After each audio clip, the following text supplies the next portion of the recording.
Alright guys, here we are in Ireland. We're going to be taking a walk-through tour of this medieval castle. Let's check it out. Pronounced Cahir, Cahir Castle dates back to the year 1142 and is one of the largest and best preserved castles in Ireland.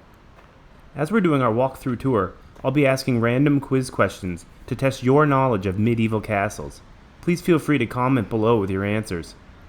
As we make our way through the front gate, does anyone know what the purpose of this small door was?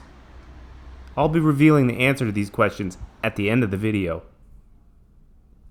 So here we are in the outer courtyard. You'll notice that every door we pass through has some level of security. If you look just above the arched door we're headed to now, you'll see a slot there just above it. Can you guess what substance would be poured down this opening onto the encroaching enemy?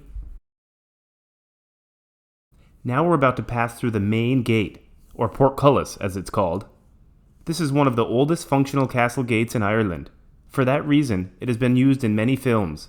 One of those films is a famous story about a Scottish warrior, though it was filmed here in Ireland, who led his army to defeat the British and win Scotland their independence. Can anyone guess the name of that film? Here we are now in the main courtyard, the gardens. Ahead of us is the Great Hall, a place where the residents would gather to feast. And on the left here are the Lord's Chambers. Let's start in there. We visited many medieval sites and castles on this trip, but I must say, this was one of my favorites, as you were free to stray from the tour and explore on your own. As we enter here, you'll notice the spiral staircase turns in a clockwise direction. This was common in medieval castles. Does anybody know the reason why? Whew, these stairs are quite steep. So here we are on the first floor. Wow, this place is so amazing. Just take a look around. We're headed to that small door just up ahead there in the back. That will lead us to the gatekeeper's chamber. There, we'll be able to view how the portcullis operates. Notice how small all of the doors and hallways are? Everything is so well preserved. The castle itself seems almost untouched for hundreds of years. Here we can see the pulley mechanism for the portcullis down below. Does anybody know what language the word portcullis comes from? This simple winch and pulley system made it easy to raise and lower the heavy gate as needed.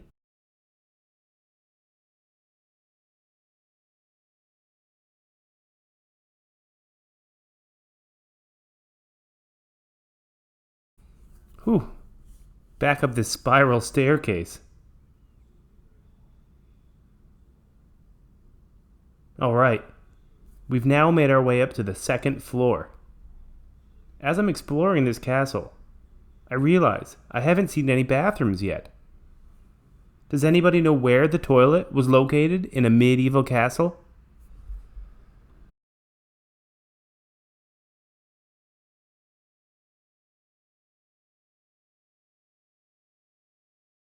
Up ahead, from the window, we'll get a great view of the town of Cahir. Cahir is a small, quaint town with a population of just over 3,500 residents.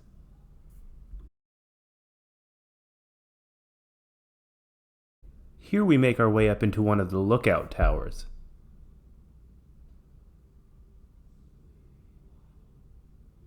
The round towers enabled guards to have a 360-degree view surrounding the castle. In early medieval times, battles were fought with bow and arrow and catapults, which often launched dead, diseased animals over the castle wall. In the 13th century came the invention of the cannon, which was a much more devastating weapon, though the castle walls were built thick. Do you know what would happen if a cannonball hit the side of a castle? Did it A, bounce off, B, embed itself into the castle wall, or C, smash a hole through the wall? Again, I'll be answering these questions at the end of the video. It just so happens that there's evidence of a cannonball strike from the 14th century right in the side of the castle. We'll take a look at that later. Now let's make our way back down to ground level, where we can visit the Great Hall, as seen from this upstairs window. The Great Hall is where the castle residents would gather to feast. Everybody would dine in the same room. However, at which table you sat and what food you were served depended greatly on your status. The finest cuts of meats were saved for the royals, while the servants were fed the scraps. How the food was seasoned was also dependent on status.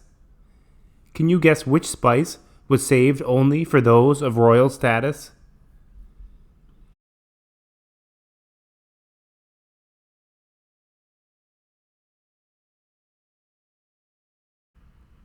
And now we're going to be making our way up to one of the battlement towers. These towers were built to sustain great force. Their foundation could be as many as 3 meters deep and filled with stones for added strength and support.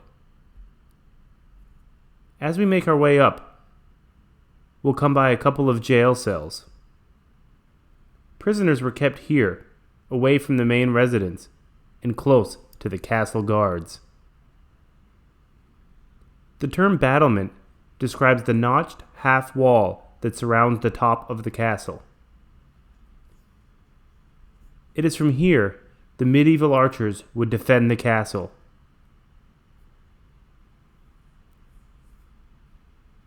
Can you guess how many arrows per minute a well-trained archer could fire?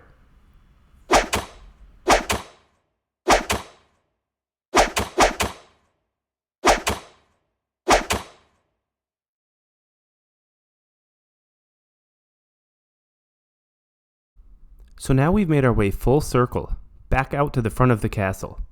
Just look at all the amazing stonework. Medieval castles were definitely built to last. Remember, construction on this castle dates back to the year 1142.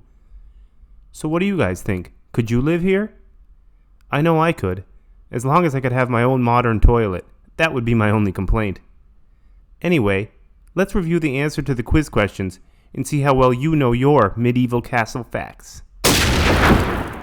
This small door, also known as a wicket gate, or wicket, was meant to force those who enter to be in a more vulnerable position. People could only enter one at a time, and must bow their head, leaving them open to an attack if deemed an enemy.